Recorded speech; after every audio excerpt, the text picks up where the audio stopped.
เป็นบุญและวาสนาที่สวยนำสักพายมาปากเซพบน้องนางนาลีย้องว่ามีเสน่ห์ดังจิตใจน้ำเสและดวงดอกไม้พบกุหลาบกลิ่นหอมของเมืองปากเซอายเฝ้าหลงทุ่มเทฮักจนหมดใจน้องมอบใจประสานฮับเอาฮักอายฝากให้จงถนอมขวัญใจบ่ให้เปลี่ยนสีขอวอนฟ้าหยาดฝนซุ่มซ้ำไหนเพื่อว่าสองดวงใจ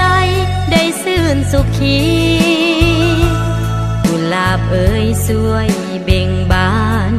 ในอุทยานของชีวิตสมเป็นกุลสตรีที่งามวิไล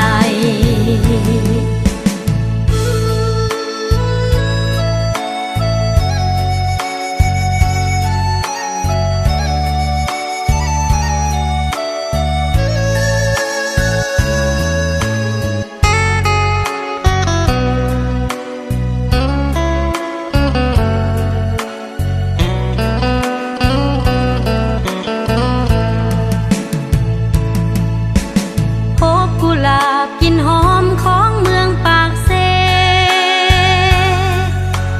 อายเฝ้าหลงทุ่มเทฮักจนหมดใจน้องมอบใจประสานฮับเอาฮักอายฝากให้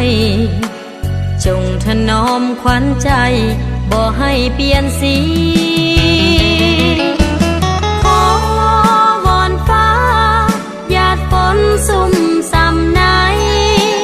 เพื่อว่าสองดวงใจได้ซื่นสุขีกุหลาบเอ่ยสวยเบ่งบาน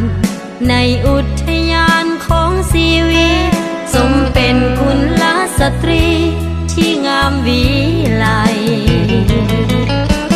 ขอวอนฟ้าหยาดฝนซุ่มซ้ำไหนเพื่อว่าสองดวงใจได้ซื่นสุขีกุหลาบเอ่ยสวยเบ่งบานในอุ